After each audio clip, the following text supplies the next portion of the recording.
26 నుంచి 29 వరకు చదువుతుంది. యెహెజ్కేలు గ్రంథము 36వ అధ్యాయం 26వ వచనం నుంచి 29వ వచనం చదువుతుంది. యెహెజ్కేలు చాప్టర్ 36 from verse 26 to 29. నూతన హృదయము మీకు ఇచ్చేదను, నూతన స్వభావము మీకు కలుగజేసేదను. రాతి గుండె మీలో నుండి తీసివేసి మాంసపు గుండెను మీకు ఇచ్చేదను. నా ఆత్మను మీ అందుంచి నా కట్టడలను అనుసరించు వారిగాను నా విధులను గైకొని వారిగాను మిమ్ము చేసేదను. నేను మీ పితరులకు ఇచ్చిన దేశంలో మీరు నివసించెదరు. మీరు నా జనులై ఉందురు, నేను మీ దేవుడినై ఉందును. మీ సకలమైన అపవిత్రతను పోగొట్టి నేను మిమ్ములను రక్షింతును. మీకు కరువు రానీక ధాన్యములకు ఆజ్ఞ ఇచ్చి అభివృద్ధి పడుతుంది. ఆమేన్. తనలో వచ్చిన జీవముల తండ్రి, జీవాధిపతి నాయన, ఉదయకాల ప్రభువా, నీ యొక్క సన్నిధికి మేమందరం వచ్చి తరలో వస్తూ ఉండగా నీ యొక్క వాక్యం తెరబడగా దేవా, నిశ్చయంగా వాక్యాన్ని విరిచి మీరే మాకు వడ్డించిన ప్రభువా, నీవు తిని సంతోషించినట్లు మా కృపను గ్రహించండి. దాని ప్రకారంగా జీవించే శక్తిని కూడా మాకు దయచేయమని ప్రాధాయపడుతూ వీటిని ప్రతి వారం మీ యొక్క స్వాధీనంలో వచ్చి నడిపించమని ప్రభు అయిన యేసు క్రీస్తు నామములో ప్రార్థిస్తున్నాను. Amen. Amen. Praise the Lord. God bless you. అందరం కూర్చున్నాం. Praise the lord.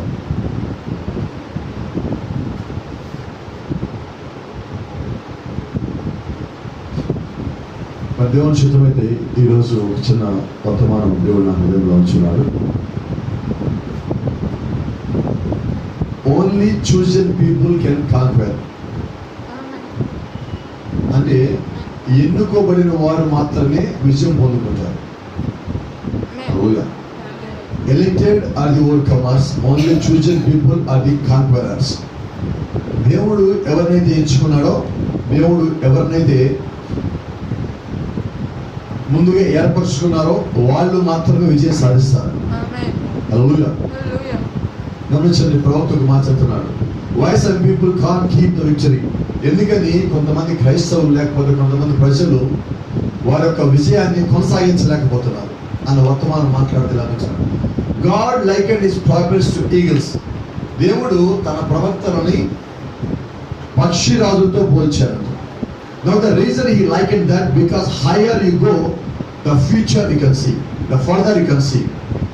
పక్షిరాజు యొక్క ఉద్దేశం ఏంటంటే, ఎందుకని పక్షిరాజులతో దేవుడు మనం పోల్చాడు లేకపోతే ప్రవక్తలను పోల్చాడంటే, నువ్వు ఎంత ఎక్కువ ఎత్తుకి వెళ్తావో అంత ఎక్కువ నువ్వు చూడగలుగుతావు.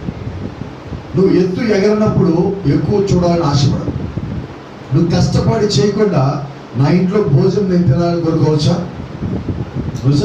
నువ్వు ఎంత కష్టపడ్డావో నువ్వు అంత తింటావు. ఆమేన్. నువ్వు ఎంత కష్టపడి వచ్చావో నువ్వు అంత వృద్ధిలో కనిపిస్తూ ఉంటావు. అలాగే నువ్వు ఎంత విశ్వాసం కలిగి దేవుని యొక్క వాక్యాన్ని నమ్మావో నువ్వు అంత ఆత్మీయంగా ఎదుగుతావు. నువ్వు ఆత్మీయంగా ఎదగాలంటే ఏం కావాలంటే, కేవలం వాక్యం వింటమే కాదు, ఆ విన్న వాక్యము నీ యొక్క జీవితంలో పనిచేసేదిగా కూడా ఉండాలి. Praise the Lord. Amen. God in sundry times, diverse manners spake to the fathers by the prophets. దేవుడు నానా కాలంలో నానా రకములలో ఆయన ఏం చేస్తారంటే ఆయన ఒక ప్రవక్తల ద్వారా మాట్లాడాడు. ఆమేన్. But in this last day has spoke to us through his son Jesus Christ.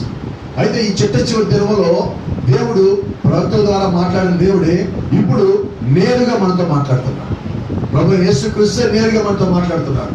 కాబట్టి గమనించండి, ఆయన ప్రవక్తల ద్వారా మాట్లాడినప్పుడు అనేక మంది పరిశుద్ధులు బలపరచబడి స్థిరపరచబడి ఆయన యొక్క వాక్యంలో విశ్వాసం ఉంచి నమ్మి అనేక మంది పరిశుద్ధులు గాను అనేక మంది విజయం సాధించిన వారుగా ఉన్నారు. హల్లెలూయా. మరి ఇప్పుడు నేరుగా యేసుక్రీస్తు మాట్లాడుతుంటే ఇంకెలా ఉండాలి?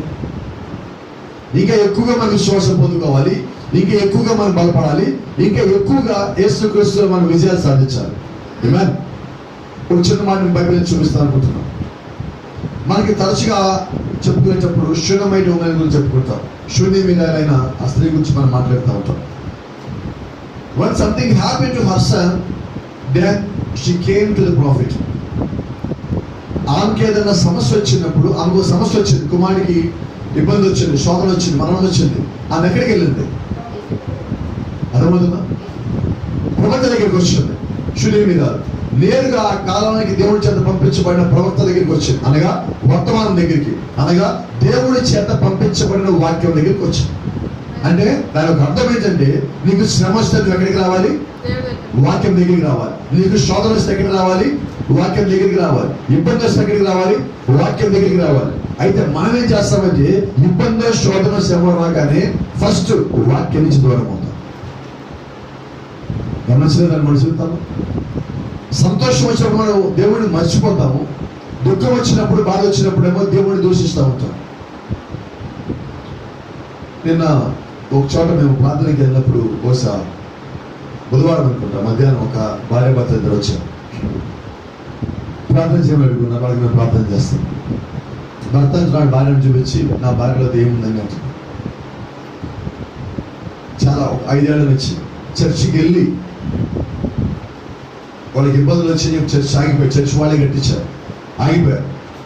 5 సంవత్సరాలు పూర్తిగా లోపల కలిసిపోయారు. ఇప్పటికీ ఏదైనా కూడికలు ఉన్నా, ఏదన్నా కానీ వాళ్ళు వంతుగా వాళ్ళు సహాయం చేసే వ్యక్తులుగానే ఉన్నారు. అయితే చర్చికి రావాలంటే భయం. 5 ఏళ్ళు దేవుడికి దూరం అయిపోయారు. రీసెంట్గా ఆయన 25 అడుగుల ఎత్తు నుంచి కింద పడిపోయారు. కింద పడ్డాడు, కొంచెం నొప్పి వచ్చిన తర్వాత మొత్తం సభ్యులు మామూలుగా చూపించారు. 10 అడుగుల నుంచి 15 అడుగుల నుంచి పడిపోయిన వాళ్ళు ఈయన కళ్ళ ముందు మరణించారు, ఈ పని చేసే వ్యక్తి. అయితే ఈయన వచ్చాడు, మాట అడిగాడు, పాస్టర్ గారు 25 అడుగుల ఎత్తు నుంచి నేను పడిపోయాను, నాకేమీ కాలేదు, దేవుడు నన్ను కాపాడాడంటారా లేక నాలోనే ఆ శక్తి ఉందంటారా అని అడిగాడు. అర్థమవుతుంది. సరే ప్రార్థన చేయడం బిగిన్ చేసిన తర్వాత, భార్యలో దెయ్యం లేదు కానీ దెయ్యం ఈయనలో ఉన్నది. ఈయన భార్యలో దెయ్యం ఉందని చెప్తున్నాడు. గమనించండి. అంటే ఈయన భార్యలో దెయ్యం ఉందని కానీ వచ్చిన ప్రతి ఒక్కడు ఏం చేస్తాను, ఏ పాస్టర్ గారు భార్యకి ప్రార్థన చేస్తున్నాడు, ఈయన మంచోడు కదని. అది దెయ్యం ఏం చేస్తుందంటే ఇంకొకరిని చూపించి వాళ్ళకి ప్రార్థన చేయమంటారు, ఈయనకి ప్రార్థన చేసి దెయ్యం పోతుంది కాబట్టి. అంటే ఎలా మార్చేసి దెయ్యం ఉందా? వాళ్ళు చెప్తున్నారు, సాయంకాలం ఆరాధనకి రండమ్మా అంటే మేము ఆరాధనకి రామ్ పాస్టర్ గారు అంటున్నాం. ఏమంటే మేము సాయంకాలం చీకటి పడింది మొదలుకొని 11 గంటల వరకు మమ్మల్ని ఆ దెయ్యం తిప్పలు పెడుతుంది. 11 దాకా తిననీరు, పడుకోనీరు, మనస్పర్ధలు, గొడవలు, ఇబ్బందులు, శోధనలు. 11 దాటితే కానీ ఆ దెయ్యం పోదు, మేము పడుకో. 5 ఏళ్ళ నుంచి ఇదే కూడా ప్రతిరోజు మనకి. ఆయనే బాగానే చూపిస్తున్నాడు. ఆమె మేము ప్రార్థన చేస్తే మాకేమి కనిపించట్లేదు. ఆయనకి ప్రార్థన చేయడం బిగిన్ చేయగానే దాని దెయ్యం ఒక విశ్వరూపం మనకు తెలుస్తుంది. ఇప్పుడు మాకు శ్రమ వచ్చిందని, శోధన వచ్చిందని 5 ఏళ్ళు వాళ్ళు దూరంగా తీసుకెళ్ళిపోయిన కారణం చేత ఆ దెయ్యం ఆయనలో బలపడింది. ఆ దెయ్యం పట్టగానే, లేకపోతే దెయ్యం మీదకి రాగానే ఏమన్నా త్వరగా పంపిస్తే ఆ కుటుంబానికి మేలవుతుంది. కాకుండా ఏం చేసింది? ఇప్పుడు అది వాక్యం నుంచి ముందు దూరం చేసింది. నేను అంటున్నాను అదే, సాతాను చేసిన మొట్టమొదటి పని ఏంటో తెలుసా? నేను ఆత్మీయంగా ఎదగనీయకుండా వాక్యం నుంచి దూరంగా జరపచ్చు. అది ఇక్కడ సంగతి గమనించు. మరి ఇది సంతోషపడాలో బాధపడాలో తెలియదు, అయినా కానీ నేను చెప్తున్నాను, సాతాను నిన్ను దూరం చేసింది, నన్ను దూరం చేసింది, నన్ను వాక్యం లేకుండా చేసింది అని బాధపడే బదులు ఆ సంగతి తెలుసుకొని నువ్వు ముందుకు వచ్చావంటే ఇప్పుడు బాధపడటం వాడి వంతు అవుతుంది. హల్లెలూయా. ఒక మాట చెప్పారు, ఖాళీ ఇంట్లో ఎవరు దొంగలు పడరు. పడతారు ఎక్కడన్నా? ఎందుకని? షూర్. దాని అర్థం ఏంటి? ఇప్పుడు లూసిఫర్ ఎవరి దగ్గరికి వస్తాడు? ఖాళీ ఇంటికి వస్తాడా? రాడు. ఎవరి దగ్గరికి వస్తాడు? అంతేనా? ఏదో ఒకటి లోపల ఉంటేనే దొంగ లోపలికి వస్తారండి. ఏమీ లేకపోతే ఎందుకు వస్తాడు? కాబట్టి దాని అర్థం ఏంటంటే లూసిఫర్ చర్చికి రానియకుండా, వాక్యానికి రానియకుండా ఆపుతున్నాడంటే వాడు ఆపడానికి కావలసినది ఏదో నీ లోపల ఉన్నది. వాడు భయపడుతుంది ఏదో నీ లోపల ఉన్నది. ఏంటంటే దాని ఉద్దేశము, నువ్వు కానీ సంఘానికి కానీ వచ్చి వాక్యం కానీ విని నువ్వు కానీ బలపడతా ఉంటే వాడు అక్కడ బలహీనుడు అవుతాడు. అంటే వాడిని జయించేది ఏదో, వాడిని పడగొట్టేది ఏదో నీ దగ్గర ఉన్నది. కాబట్టి వాడు ఏం చేస్తాడు? ఇప్పుడు నీ దగ్గరికి వచ్చి దాన్ని దొంగతనం చేయాలని చూస్తున్నాడు. నీలో ఉన్న ఆ దాచబెట్టబడిన శక్తి బయటికి రానియకుండా వాడు ఆపుతున్నాడు. ఇది ఎంతమంది క్రైస్తవులకి ఈ సంగతి తెలుస్తుంది? ఈ కాలానికి దేవుడు తన ప్రవక్త ఎందుకని పంపించాడంటే, ప్రవక్త అని పేరు చెప్పుకోవడం కోసం కాదండి, ఆయన ఫోటోలు పెట్టుకోవడం కోసం కాదండి, ఆయన కోడ్లు చెప్పడానికి కూడా కాదండి. దేని కొరకంటే ఆయన చేత చెప్పబడిన మాటల్లో ఉన్న సత్యాన్ని గ్రహించి వాక్యంలో మరింత బలంగా పరిపూర్ణంగా ఎదుగుతారు. కాబట్టి గమనించండి, ఈరోజు మనం సంఘానికి ఎందుకని వస్తున్నామంటే బలపడటానికి. బలహీన పట్టాలన్న సంఘానికి రామని ఎందుకని వచ్చాము? బలపడటానికి. ఎందుకు నీకు బలం కావాలి?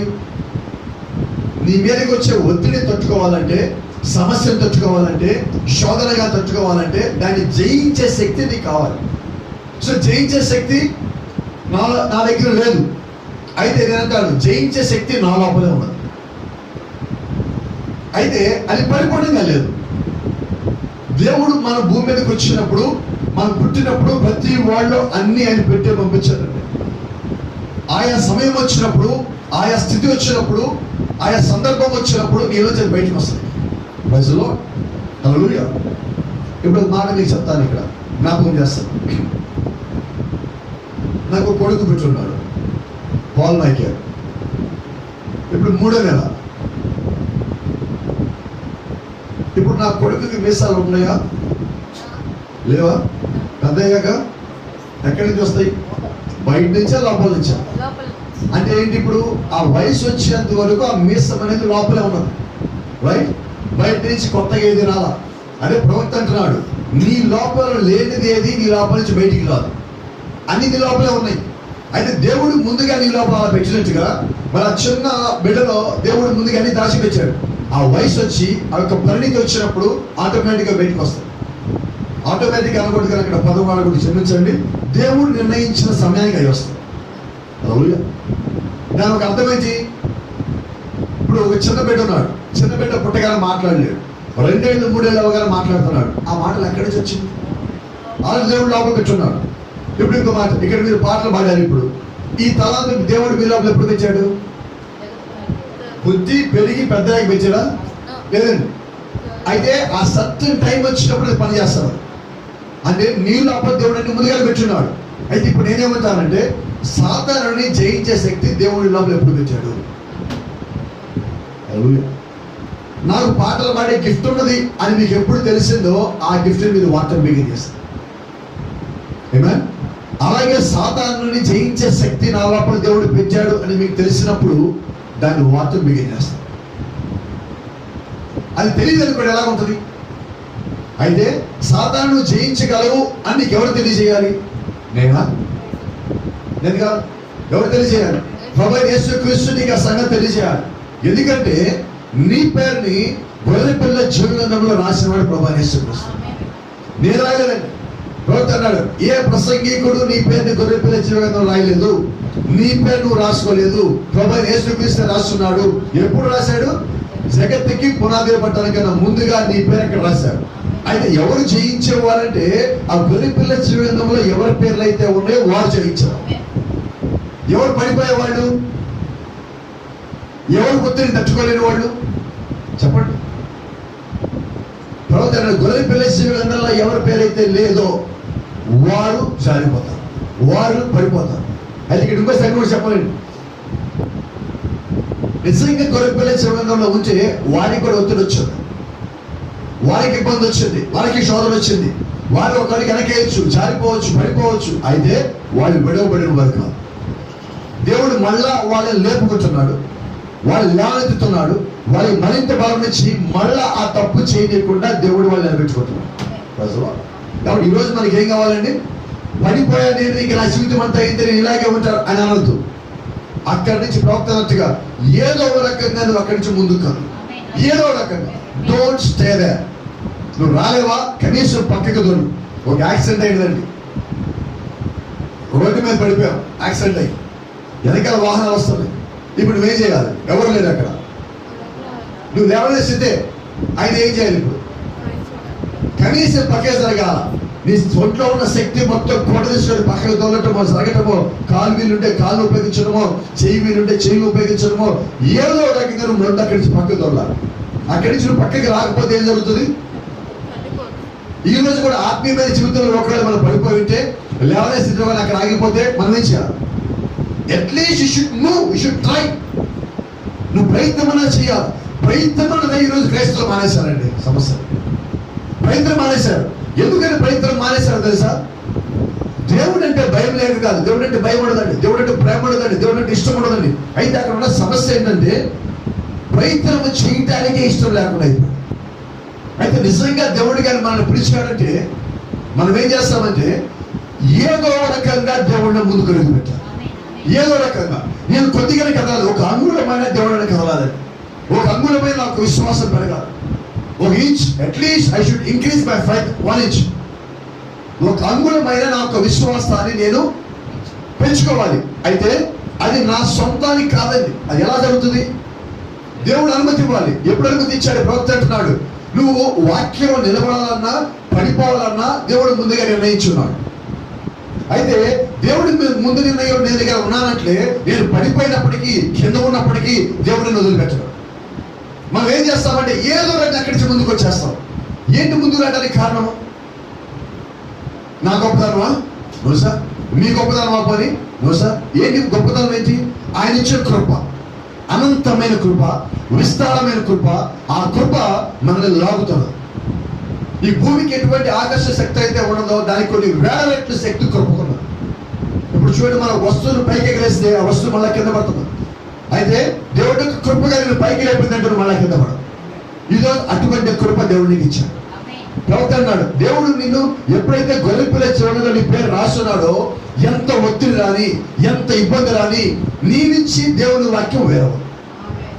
ఎంత ఒత్తిడి రాని తట్టుకోగలుగుతాం. చూడండి, వాక్యంగా మనం లేకపోతే, దేవుని యొక్క వాక్యం మీద ఉన్న విశ్వాసంగా సరిగా లేకపోతే మనం ఏం చేస్తామంటే జారిపోయి విశ్వాసం కలుగుతాం. జారిపోయి విశ్వాసం అంటే బర్త్డే కేక్స్ తెస్తూ ఉంటాం కొన్నిసార్లు. ఈ కేక్స్ తెచ్చినప్పుడు ఇప్పుడు వచ్చింది బాగా కూల్ కేక్స్ అని వచ్చింది. మీకు జ్ఞాపకం ఉందండి, సాయంకాలం 9 గంటలకి కేక్ కటింగ్, ఉదయం 9 గంటలకు తెచ్చి ఆ కూల్ కేక్ మీరు బయట పెట్టేస్తారు. ఏమవుతుంది? సాయంకాలం ఏమవుతుంది? మెల్ట్ అయిపోతుంది. ఈరోజు మన విశ్వాసం కూడా అలాగే ఉంటుంది. అది తెచ్చినప్పుడు సరిగా ఉండదు, కానీ ఆకారం బాగుంటుంది, షేప్ బాగుంటుంది, గట్టిగానే ఉంటుంది. కొద్ది కాలం తర్వాత అదేమవుతుందంటే జారిపోతుంది, దాన్ని పట్టుకుండటంలో కోల్పోతుంది. అయితే ఆ తెచ్చింది ఎక్కడ ఉండాలి? ఆ కేక్ అది ఉండాల్సిన స్థలంలో ఉన్నట్లయితే బాగానే ఉండదు. 2 రోజులు కానీ, 10 రోజులు కానీ, నెల రోజులు కానీ. అలాగే మన విశ్వాసం కూడా ప్రభువైన యేసుక్రీస్తు లోపల ఉన్నట్లయితే అది పర్మనెంట్గా ఉంటుంది. ఎప్పుడు మనం జ్ఞాపకం పెట్టుకోవాల్సిన చూడండి, సమస్యలు అనేవి టెంపరరీ, శోధనలు అనేవి టెంపరరీ, నిత్యత్వం అన్నది మాత్రమే పర్మనెంట్. ఇప్పుడు ఆ శూన్యమీరాల దగ్గరికి ఆ ఒక సమస్యలాగా ఆమె ఎక్కడికి పరిగెత్తిందండి? దేవుని యొక్క వాక్యం ఎక్కడుందో ఎత్తుక్కొని ఆమె అక్కడికి వెళ్ళింది. ఈరోజు మన కుటుంబంలో కానీ, లేకపోతే ఇంట్లో కానీ, లేదా నాలో కానీ ఒక సమస్య వచ్చిందంటే నేను ఎక్కడికి వెళ్ళాలి? ఆమె చోట ఆమె చేసిన పనులు మొట్టమొదటిగా ప్రవక్త ఎక్కడున్నాడు, దేవుని యొక్క సేవకుడు ఎక్కడున్నాడు, దేవుని యొక్క వాక్యం ఎక్కడ ఉన్నది, సరైన వాక్యం మీద తెలుసుకుని ఆమె అక్కడికి వెళ్ళిపోయాడు. కాబట్టి ఆమె తమ కుమారుని మళ్ళా బ్రతుకుడు. అది ప్రవక్త అంటున్నాడు, she wanted to know why it was happening to her family. ఎందుకని నాకు అలా జరిగినది? అయితే అక్కడ ఒక రహస్యం కూడా ఉన్నది. సారిపతి ఎదురాల ఇంటికి వెళ్ళినప్పుడు కూడా సారిపతి ఎదురాలు ఒక మాట అంటారు, అయ్యా నేను చేసిన పాపము నాకు జ్ఞాపకము చేయటానికి వచ్చావా అంటారు. ఇక్కడ శూన్యమీరాలకి ఎందుకు ఇలా జరిగినది? ప్రవక్త చెప్పిన మాట నమ్మకపోయిన కారణం ఇక్కడ జరిగినది. అక్కడేమో ఏదో పాపం చేసి అంటే జ్ఞాపం చేయడానికి వచ్చేవాడిది. గమనించండి, ఏంటి ఆమె చేసిన పాపం అంటే, ఏలియా ఆ కొండ దగ్గర ఉన్నప్పుడు, కెరీతు వాగు దగ్గర ఉన్నప్పుడు దేవుడు వచ్చి ఏలియాతో మాట్లాడుతున్నాడు, ఇదిగో సారిపతి విధవరాలికి నిన్ను పోషించమని ఆజ్ఞాపించింది. ఏలియాకి ఎప్పుడు చెప్పాడండి దేవుడు? సారిపతి విధవరాలికి ముందుగా చెప్పి అక్కడి నుంచి దేవుడు ఇక్కడికి వచ్చి ఇప్పుడు ఏలియాకి చెప్పాడు. ఏలి వెళ్ళగానే ఇప్పుడు సారిపతి విధవరాలు చేర్చుకోవాలి. ఆమె చేర్చుకున్నదా? చూసా. సో ఇప్పుడు ఏం జరిగినది? ఒక ప్రవక్తని చేర్చుకోపోయిన కారణం చేత ఆ కుటుంబానికి మరణం వచ్చింది. ఈ వర్తమానం అంగీకరించలేదా మొట్టమొదటిగా? అయితే చెట్టు చివరికి అంగీకరించదు. నువ్వు త్రోసివేసిన కారణం చేత ఆ యొక్క శ్రమను పడవలసి వచ్చింది. దేవుని యొక్క వాక్యం మన దగ్గరికి వచ్చిన మనం ఏం చేయాలి? యాజ్ ఇట్ ఈస్ దాన్ని అంగీకరించాలి.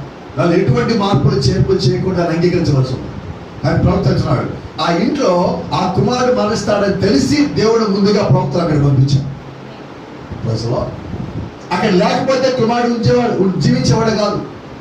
ఏ సిచ్యువేషన్ వచ్చినా, ఎంత ఒత్తిడి వచ్చినా, ఇప్పుడు చూడండి, ఏలియా చెప్పొచ్చు, మనను దేవుడు ఇక్కడ పంపించాడని చెప్పొచ్చు. చెప్పట్లే ఏలియా. ఆ ఇంటి కుమారుడు వచ్చాడు. నీకు అర్థం కావట్లేదమ్మా, ముందే ఒక అప్పం తీసుకురా పోతున్నాడు. అంతేగాని దేవుడిని పంపించాడని చెప్పట్టున్నాం.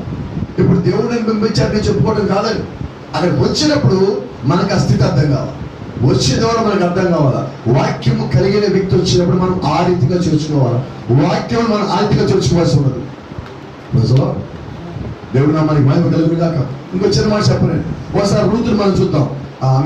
ఎస్తేర్ యొక్క జీవితంగా మనం చూసినట్లయితే, ఎస్తేర్ జీవితం మొత్తం ఆమె సంతోషపడింది ఎక్కడ ఉన్నది? తల్లిదండ్రులు లేరు, అనాథగా పెరిగినది. ఆ తర్వాత మా అంకుల్ ఒక ఆయన పిలిచాడు. ఇవన్నిటి దాటిన తర్వాత ఆమె ఎక్కడికో చెల్లబడింది. అసామ పుట్టిన దగ్గర నుంచి ఏ రోజు రాజును చూడాల. ఏకంగా రాజుగారి పక్క రాణిగారు కూర్చోడు. అంటే నువ్వు ఎక్కడి నుంచి వచ్చావో దేవుడికి ముందుగా తెలుసు. నీ యొక్క స్థితి ఏంటో, నీ యొక్క స్థానం ఏంటో తెలుసు. అయితే ఈ యొక్క ప్రయాణంలో నీకు ఒక గమ్యం ఉండాలి, నీకు ఒక గురి ఉండాలి. గురి లేని ప్రయాణము, గమ్యం లేని ప్రయాణం ఎక్కడికి పోవాలి? ఒక వ్యక్తి ఉన్నాడు, తలంచుకొని పరిగెత్తుతున్నాడు. నేను బాగా పరిగెత్తానని అంటాడు. నేనంటాను, నువ్వు ఎందుకు పరిగెత్తావు? ఎక్కడికి పరిగెత్తావు? లేదు పాస్ నేను పరిగెత్తానండి, నేను బాగా అలసిపోయి చూడ వెళ్ళంతా నాకు చెమట పెట్టేసింది. మంచిదేనయ్యా, ఎందుకు పరిగెత్తావు? అంటే నాకు ఒక గురి ఉండాలి. నేను చర్చికి వస్తున్నా, ఏంటి నా గురి ఏంటి, నా లక్ష్యం ఏంటి, దేవుడు నన్ను ఎందుకు ఇక్కడ నడిపించాడు, దేవుడు నాకు ఎందుకు వర్తమానం ఇచ్చాడు, ఈ గురి నాకు ఉండాలి. మాటకి వెళ్తున్నాడు ఎస్తేర్తో, ఇదిగో నువ్వు ఈ దేశపు రాణిగానే దేవుడిని ముందుగా సృష్టించాడు, కాబట్టి నువ్వు ఎలాగైనా రాణి అవుతావు, నాకు ఆ నమ్మకం ఉంది. నేను చెప్పినట్టుగా చెప్పు. మొదటగా ఎవరంటే ఎస్తేరుకి ప్రవక్త. మనకి ఒక ప్రవక్త ఉన్నాడు, ఓలేవుడన్నా. ఇప్పుడు ఆయన వచ్చి ఏం చేస్తాడంటే, నా వైపు తిరగండి, నా ఫోటోలు పెట్టండి, నన్ను పూజించండి, నన్ను ఆరాధించండి చెప్పలేదండి. ఆయన ఏం చెప్పాడు? యేసు వైపు తిరగండి, యేసుని చూడండి, ఆయన వెంబడించండి. నేను వెంబడించినట్టుగానే మీరు ఆయన వెంబడించినట్టున్నారు. మనం ఏం చేయాలి? సో నిజంగా వాక్యం దగ్గరికి వచ్చినప్పుడు ఏం చేస్తామంటే వాక్యానికి లోపడతాం. బైబిల్ చూడండి, మొదటగా చెప్పిన ఏ మాటకి కూడా ఏదో చెప్పలేస్తారు. కాబట్టి ఆ రోజు ఆ స్థితికి వచ్చాడు. ఇప్పుడు మొదటగా అన్నాడు, లేదు అహష్వేరోషు రాజు దగ్గరికి నాకు పరీక్షకు వెళ్ళవలసిందే అన్నప్పుడు నేను వెళ్ళను అంటే ఎలా ఉండేది? అయితే నేను సెలెక్ట్ అవుతానా లేదా డౌట్ లేదండి. ఎందుకంటే సెలక్షన్ అన్నది, ఎలక్షన్ అన్నది దేవుడి చిత్తం. నువ్వు అక్కడికి వెళ్ళి నిలబెట్టమే నీ యొక్క పని. దావీదు వెళ్ళి నుంచున్నాడు, దేవుడు అక్కడ వాడుకున్నాడు.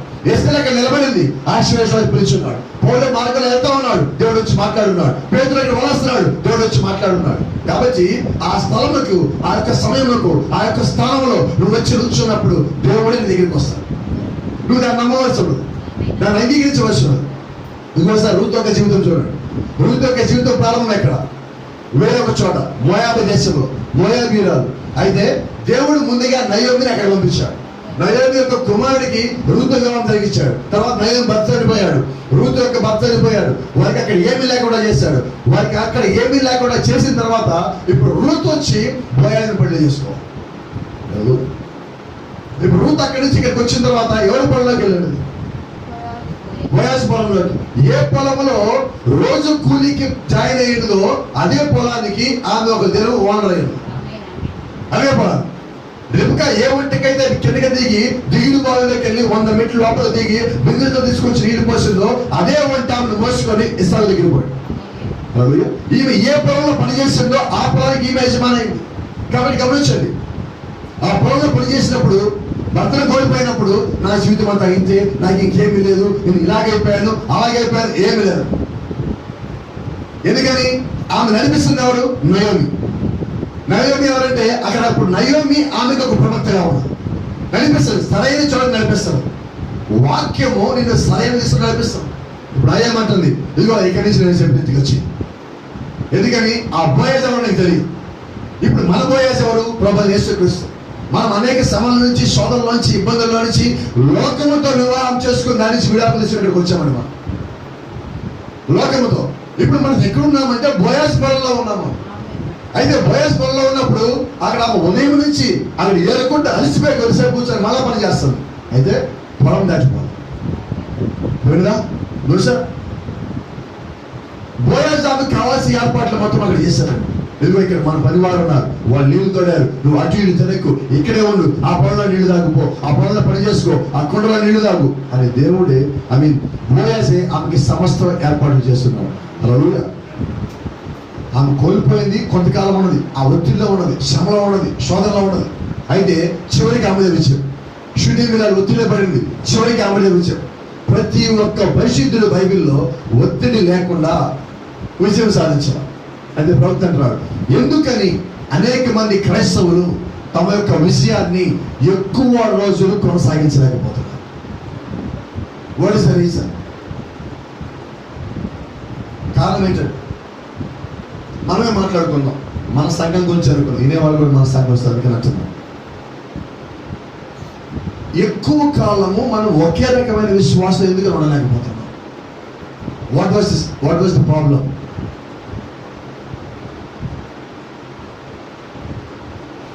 మొదటి సమస్య తీసుకోమని, ఈరోజు నేను ప్రార్థించినట్టుగా రేపు నేను ప్రార్థించట్లా. ఈరోజు నేను దేవుడికి ఇచ్చినంత సమయాన్ని నేను రేపు ఇవ్వట్లా. ఎందుకని నిలబట్టల్లా? నా ఇంట్లో పునాది ఉన్నది, అపోస్తలుల పునాది ఉన్నది, ప్రవక్తల పునాది ఉన్నది, అంతా బాగున్నది. వర్తమాన పుస్తకాలు నా ఇంట్లో ఉన్నాయి, బైబిల్ నా ఇంట్లో ఉన్నది, వర్తమానం వినగల శక్తి నాకు ఉన్నది. లేదంటే యూట్యూబ్లో ఒక వీడియోను ఆడియోలు పెట్టి వినగల శక్తి నాకే ఉన్నది. అయితే నేను దాన్ని స్థిరంగా ఉండటంలా. ఆ వాక్యంలో విన్న మాటకి నేను కట్టుబడి ఉండటం లేదండి. మొట్టమొదటి సమస్య ఏంటంటే విన్న మాటకి నేను ఎప్పుడైతే కట్టుబడి ఉన్నానో దేవుడు నన్ను అక్కడ నిలబెట్టుకున్నాడు. ఏలియాతో దేవుడు అంటున్నాడు, ఏలియా నువ్వు ఇక్కడే ఉండు, కెరీతు వాళ్ళ దగ్గర. ఓకే ప్రభు. 3.5 సంవత్సరాలు అక్కడే ఉన్నాడు. ఎలా వస్తుంది భోజనం?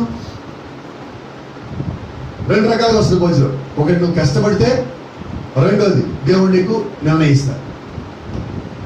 నువ్వు కష్టపడినా నిర్ణయించకపోతే దగ్గర భోజనం రాదు. అవునా? రెండోది నువ్వు ఏమాత్రం కష్టం లేకుండా భోజనం చేయాలనుకున్నట్లయితే అది దగ్గరికి రా. ఎవరైనా ఆశించచ్చా? నేను ఏం పని చేయనండి, నేను ఏం కష్టపడినండి, మా ఇంట్లో మాత్రం డబ్బులు ఫుల్గా ఉండాలి, మా ఇంట్లో ఆహారం మొత్తం బాగా ఉండాలి అనుకోవచ్చా? నేనంటున్నా, అలాగ అనుకునే వాడిని అసలు క్రైస్తవుడు అంటారా? మీకు చాలా కుటుంబాలు తెలుసు. ఒక మాట నేను చెప్తా ఉంటాను చూడండి. కొంతమంది భర్తలు ఎలా ఉంటారంటే, నేనేమి చేయను, నేను ఇలాగే ఉంటాను, మీరందరూ మాత్రం నా మార్చున్నారు లేరా? వింటారా ఇంట్లో? సరే, భర్త కాబట్టి లేకపోతే తండ్రి కాబట్టి వింటారు. కానీ వీళ్ళకి ఎలా ఉంటుంది లోపల? చెప్పండి, ఎలా ఉంటుంది? కుటుంబాన్ని పోషించని యజమాని నా మీద పెత్తనం చేయాలనుకుంటే నేను ఒప్పుకుంటానా అంటున్నాను. ఇక్కడ ప్రభువైన యేసుక్రీస్తు ఆయన మనకి వాక్యం ఇచ్చాడు, రొట్టె ఇచ్చాడు, రక్తము ఇచ్చాడు, పోషణ ఇచ్చాడు, అన్నీ ఇచ్చాడు. అన్నీ ఇచ్చాడు కాబట్టి ఇప్పుడు నేను ఏం చేస్తాను? ఆయన నేను నిలబెడతా. గమనించండి, ఏదో ఒకటి ఇచ్చేసి నేను పోషించాలంటే కుదరదండి. ఒక కర్చీఫ్ ఇచ్చేసి ఇదిగో నీకు వస్త్రం ఇచ్చారు కదా అంటే ఎలా ఉంటుంది? నువ్వు ఇచ్చింది కర్చీఫ్ మాత్రమే. నా జీవితంలో ఇంకా చాలా కావాల్సి ఉన్నాయి. ఇవి ఎక్కడి నుంచి రావాలి? ప్రభువైన యేసుక్రీస్తు నుంచి రావాలి. అయితే కుటుంబంలో ఎక్కడైతే భార్య భర్త ఇద్దరు కలిసి ఒకే విధమైన వాక్యానికి లోబడి ఒకే విధమైన విశ్వాసం కలిగి ఉంటారో ఆ కుటుంబం దగ్గరికి ఎవరు రాలేదు. Nobody can touch that. ఏ ఒక్కరు వాళ్ళని తాగలేరు. ఎందుకంటే భర్త విశ్వాసంలో జారిపోతామంటే భార్య విశ్వాసం బలపరుస్తుంది. భార్య విశ్వాసం అల్లగిడుతా ఉన్నారు కానీ భర్త మోకాళ్ళ మీద ఎక్కువసేపు ఉంటారు. వారిద్దరి యొక్క ప్రార్థన ఆ కుటుంబాన్ని, ఆ పిల్లల్ని కడతారు. ఇప్పుడు ఆ కుటుంబం కానీ మీరు చూడండి ఎలా ఉంటుంది? వాక్యానికి లోబడి వాక్యానుసారంగా. ఎందుకంటే తల్లి తండ్రి ఇద్దరు వాక్యంలో ఉన్నప్పుడు పిల్లలు ఎలా పెంచుతారు? ఖచ్చితంగా వాక్యాలు అభ్యసిస్తారు. భర్త లేని సమయంలో భార్య ఇంట్లో ఉన్నప్పుడు పిల్లల్ని వాక్యానుసారంగా అభ్యసిస్తారు. భార్య ఇంట్లో ఉన్నప్పుడు, పనిలో ఉన్నప్పుడు భర్త పిల్లల దగ్గరికి వచ్చి ఆయన వాక్యానుసారంగా ఉండాలి చెక్ చేసి పోస్తూ ఉంటారు. ఇది కదా మనకు కావాల్సింది. ఈరోజు మన కుటుంబాలు అలాగ ఉన్నాయా? ఎక్కడ కుటుంబం అయితే అలాగున్నదో ఆ కుటుంబంలో నిజంగా కుటుంబ బలిపీఠం ఉన్నది. కుటుంబ బలిపీఠం అంటే మనం అనుకుంటాం ఒక పుస్తకం అని. పుస్తకం కాదండి. మనమందరం కలిసి కూర్చొని ఎక్కడైతే ఆరాధన చేసామో కుటుంబంలో అందరం, అది నిజమైన కుటుంబ బలిపీఠం. మన మోకాలు ఎక్కడైతే వంగినాయో అది నిజమైన కుటుంబ బలిపీఠం. కుటుంబ బలిపీఠం అంటే పుస్తకంలో కాదండి, అక్షరాల్లో కాదండి, పేపర్లో కాదండి, మన జీవితాల్లో ఉండాలి. మన గృహాలు అది కనిపించాలి. మనం ఒక ఇంట్లో అడుగు పెట్టినప్పుడు ఎటువంటి వాతావరణం అక్కడ ఉండాలి? ప్రార్థనాపూర్వమైన వాతావరణం. మనం కొద్దిసేపు కూర్చుంటే నాకున్న ఆ టెన్షన్, ఆ ఒక ఒత్తిడి మొత్తం నాలో వెళ్ళిపోయింది అన్న అనుభూతి కలగాల. అలాంటి అనుభూతి లేనప్పుడు నేను క్రైస్తవుడు చెప్పొచ్చా? ప్రవక్త గారు ఒకసారి ఆయన సంఘంలో ఒక విశ్వాసం ఇంటికి వెళ్తే బాగా చనువానికి ఆయన ఇంట్లోకి వెళ్ళిపోయి ఫ్రిడ్జ్ డోర్ ఓపెన్ చేశాడు. వాటర్ బాటిల్ తీసుకున్నాం, కాళ్ళ మీద బీరు బాటిల్ పట్టింది.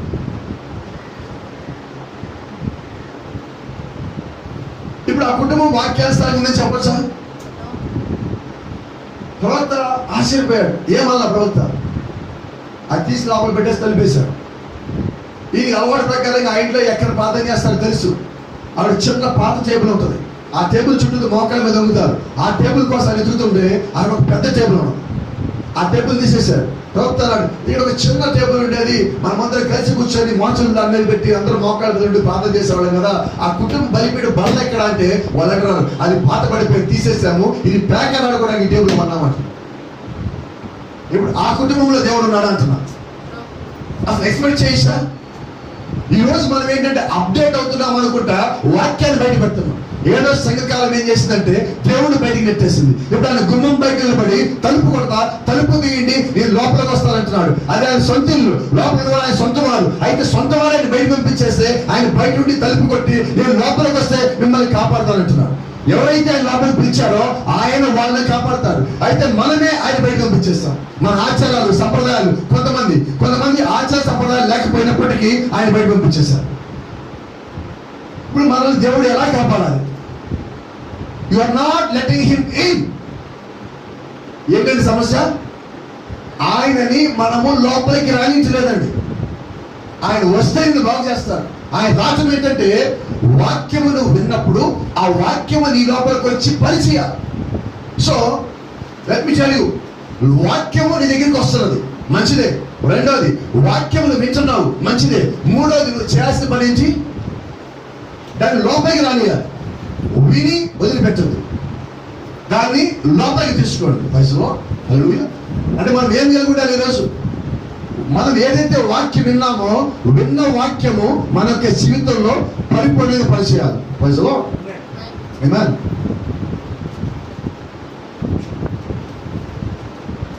చూడండి,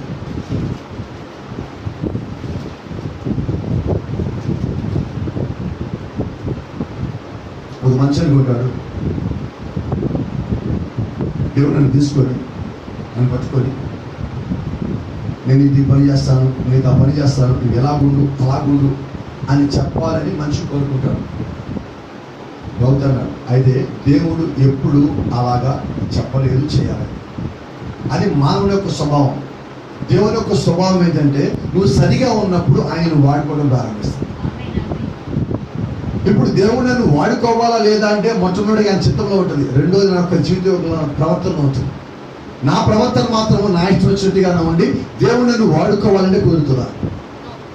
దేవుడికి లోపడకుండా దేవుడు నా కుటుంబాన్ని అసలు చూస్తాడా అంటున్నాడు. చూడండి, ఇప్పుడు దేవుడు నా వైపు చూడాలని నేనేం చేయాలి?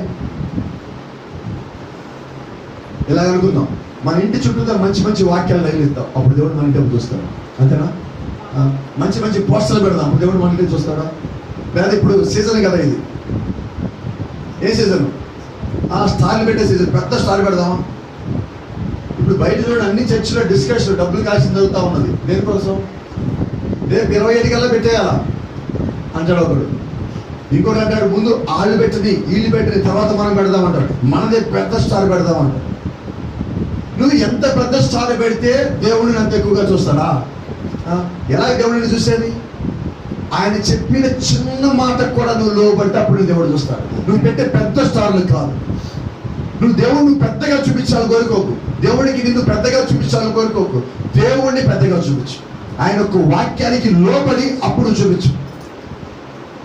అసలు దేవుడి కిందకి వచ్చాడు. ఏ ఒక్క మనిషి నశించిపోవటం ఆయనకి ఇష్టం లేదు కాబట్టి దేవుడి కిందకు వచ్చాడు. సో ఏ మానవుడు నశించిపోవడానికి ఇష్టం లేదు. దానికి అర్థమేంటి? దేవుడు ప్రతి మానవుడు నశించిపోకుండా ఉండటానికి ఆయన ప్రతి ఒక్కరికి అవకాశం ఇవ్వాల్సింది. సో ఆయన అందరికి అవకాశం ఇచ్చాడు. బైబిల్ అంటున్నది, కాల ప్రవక్త అంటున్నట్లుగా, మొదటగా హెచ్చరిక, ఆ తర్వాత తీర్పు. ఇప్పుడు మనం హెచ్చరికలో ఉన్నామో తీర్పులో ఉన్నామా?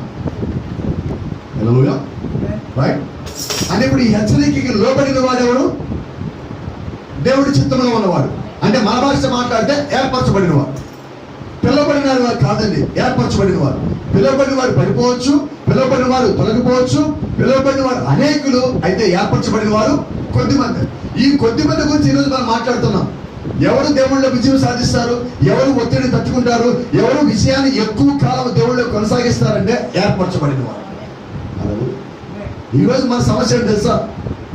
చిన్నది మనకి వ్యతిరేకంగా ఒక నిర్ణయం వస్తే మనం భుజాలు జారిపోతాం, తలనొప్పి వచ్చేస్తాం, తట్టుకోలేము, ఏడుస్తూ ఉంటాం, కన్నీరు కాలుస్తూ ఉంటాం, ప్రతి ఒక్కరిని దూషిస్తూ ఉంటాము, ఈ ముఖ్యంగా కాలిపోతూ ఉంటాం, ముక్కులు చెప్తూ ఉంటాము, కచ్చిపులు దర్చిపోతూ ఉంటే ఏం జరిగింది?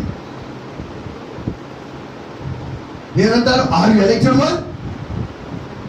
అలాగున్న నీవు ఎన్నుకోబడిన వాడివేనా అంటున్నా. ఎంత ఒత్తిడి వచ్చింది మన మీదకి? అపోస్తలుడైన పౌలు వచ్చి మీద ఉన్న రక్తము చిందించేలాగా 39 కొరడా దెబ్బలు కొట్టిన పౌలు నాకు దేవుడే కావాలంటున్నాడు. ఈరోజు మనకు ఒత్తిడి వస్తే చర్చ్ వద్దు, వాక్యం వద్దు, నాకు చర్చిలో ఎంటర్టైన్మెంట్ లేదు, నాకు చర్చిలో ఏం కావాలా? వినపడదా? ఎంటర్టైన్మెంట్. చర్చిలో ఎంటర్టైన్మెంట్ వస్తుందా? నాకు అసలు తెలియదు ఆ పదం ఇప్పుడు దాకా. ఇక్కడి నుంచి అసలు ఆ పదం పలుకుతారని కూడా నాకు తెలియదు. అంటే దేని కొన్ని సంఘాలకు వస్తున్నాను. ఈరోజు చూడండి, దెయ్యపు చర్చలను ఏం చేస్తున్నాయంటే పిల్లలతో డాన్స్ వేసి పాటలు పెడుతున్నారు ఇప్పుడు కాదా? ఇప్పుడు నాకేం కావాలి చెప్పండి త్వరగా. నేను డాన్స్ వేయాలా, ట్రైనింగ్ పెట్టుకొని ఒక మాస్టర్ని పెట్టుకొని నేను డాన్స్ నేర్చుకొని దేవుడు పాటల మీద డాన్స్ వేయాలా? మీరు పాస్టర్ గారు డాన్స్ లేదా సంఘం లాంటి ఉంది ఉన్నది. ఎటువంటి డాన్స్ అంటే దేవుడు యొక్క మనసును తీసుకొస్తా ఉన్నప్పుడు దావీదు ఒంటి మీద వస్త్రములు జారిపై తీసుకోకుండా చేశారు చూసారా? తన్మయత్వముతో, దేవుడు యొక్క ఆత్మతో నింపబడినప్పుడు చేస్తా చూసావా? ఆ డాన్స్ కావాలి. పాస్టర్ గారు ట్రైనింగ్ ఇచ్చిన సంఘం ఊరిగా డాన్స్ చేయడం కాదండి. పాస్టర్ గారు చెయ్యత్త గారు సంఘం అంతా డాన్స్ చేయడం కాదండి. ఎలా రావాలంటే ఆ యొక్క నాట్యము ఆత్మతోనూ సత్యముతోనూ నీ లోపల నుంచి బయటికి రావాలి. అది దేవుడికి కావాలి. అలాంటిదని దేవుడు కోరుకుంటున్నాడు. ఈరోజు ఎంటర్టైన్మెంట్ కాదు. బస్సులో చర్చిలో ఈరోజు అనుకుంటారు మనమందరం కలిసి ఒకే రకమైన డ్రెస్ చేసుకుందామా? ఏంటది? బస్సులో ఎలాగయ్యా మనం? అప్పుడు మనందరం ఫలానా సంఘస్థులు అనుకుంటారు కదా. అంటే నువ్వు సంఘానికి వస్తామని ఫలానా పాస్టర్ యొక్క విశ్వాసే ఆయన ఐడెంటిఫికేషన్ కోసమా? దేనికోసం? మన చర్చ్ కోసం. To submit your soul, to surrender your heart. నీ యొక్క ఆత్మని దేవుడికి అప్పగించడానికి, నీ యొక్క హృదయాన్ని దేవుడికి సమర్పించడానికి, వాక్యాన్ని లోపలికి తీసుకోవడానికి, నీవు వాక్యంగా మారటానికి. మిగిలిన వదిలేసాయి. నీకేం కావాలి? దేవుడు మాత్రమే నాకు కావాలి. ఇవన్నీ ఎవరు చేయగలరా అంటే గొర్రెపిల్ల జీవగంధంలో ఎవరి పేర్లు అయితే ఉన్నాయో వాళ్ళు చేస్తారు. ఒక రహస్యం చెప్పమంటారా మీకు? గొర్రెపిల్ల జీవగంధంలో ఉన్న వాళ్ళకి ఒకే మాటని పదే పదే చెప్పాల్సిన పని లేదండి. అక్కడ మీకు తెలుసుకోవాలి ఎవరెవరు. దేవుడు యొక్క ఆత్మ ఒకే మాట ఎన్నిసార్లు చెప్తాడు? రహస్యం తెలుసా? ఆయన ఒక్కసారి చెప్పడం మనకి ఎక్కువ. ఒక రాజు గొప్ప పెళ్లి విందు చేశాడు. ఆ పెళ్లి విందుకి ఊళ్ళో వాళ్ళందరూ రమ్మన్నారు. ఎంతమంది వచ్చారు? బైబిల్ అంటే ఎవరు రాలా? రెండోసారి మళ్ళీ చెప్పారా? సార్ ఇక్కడ వదిలేండి అన్నాడు. తీసుకెళ్ళి అక్కడికి వెళ్ళమన్నాడు. గుంటోళ్ళని మోకోళ్ళని చెట్టుని మొత్తం తీసుకొచ్చి ఆ విధిలో కూర్చోబెట్టుకున్నారు. కాబట్టి పిలుపు ఒక్కసారి, వర్తమానం వచ్చేది ఒక్కసారి. అయితే దేవుడు యొక్క ఎన్నికలో ఉంచి ఆ ఎన్నికలో ఉన్నవాడు ఆటోమేటిక్ అనకూడదు కదండి, దేవుడు యొక్క చిత్తంలో ఉంచి వాడు అక్కడ రావాల్సి ఉంటుంది. అది ఈ రోజుకో రేపటికో ఎల్లుండి కదా పని చేస్తుంది. నేను ప్రతిరోజు చూడండి ఎలా ఉంటామంటే, నువ్వు చర్చికిరా. ఏంటిది? చిన్నపిల్లల్ని ఎల్కేజీ వాళ్ళని ఫస్ట్ క్లాస్ వాళ్ళు స్కూల్ తీసుకెళ్ళినప్పుడు చెప్తారు చూసారా, స్కూల్కి అది లేదు, మనం ఇక్కడ దాకా వెళ్తుందా, చాకలి కొనుక్కుందాం పదా, షాప్కి వెళ్దాం పదా అని వాళ్ళు తీసుకొస్తారు. ఈరోజు చర్చికి రావాల్సి వస్తుంది. నేనంటాను, నువ్వు క్రైస్తవులు ఎదిగావా నువ్వు ఇంకా బేబీవా? చెప్పండి. బేబీ అంటే ఏంటో తెలుసా? తన భోజనం తను వండుకోలేదు వాడిని బేబీ అంటాం. మన ఇంట్లో మన భోజనం మనమే వండుకుంటాం కదా, స్థితికి వచ్చామా? మన బేబీలమా? కాదండి. మీ ముందు భోజనం పెడితే ఇదేదో మీరు చెప్తున్నారు, ఇది తినేదా, ఇది తినకూడదా, ఇది తీగా ఉంటుందా, పుల్లగా ఉంటుందా, కారంగా ఉంటుందా, మొత్తం మీకు తెలుసు. ఇవన్నీ తెలిసినప్పుడు వాక్యం తెలియదా అంటున్నాం, ఆరాధన తెలియదా అంటున్నాం, దేవుడు వాక్యానికి లోపడాలని తెలియదా అంటున్నాం, ఆ సత్యం ఇది నాదే అని అనాలని తెలియదా అంటున్నా. అవన్నీ తెలుసండి. అయితే గమనించండి, మన అంశం ఏంటి? ఏర్పరచబడిన వారే జయిస్తారు, అందరూ కాదు.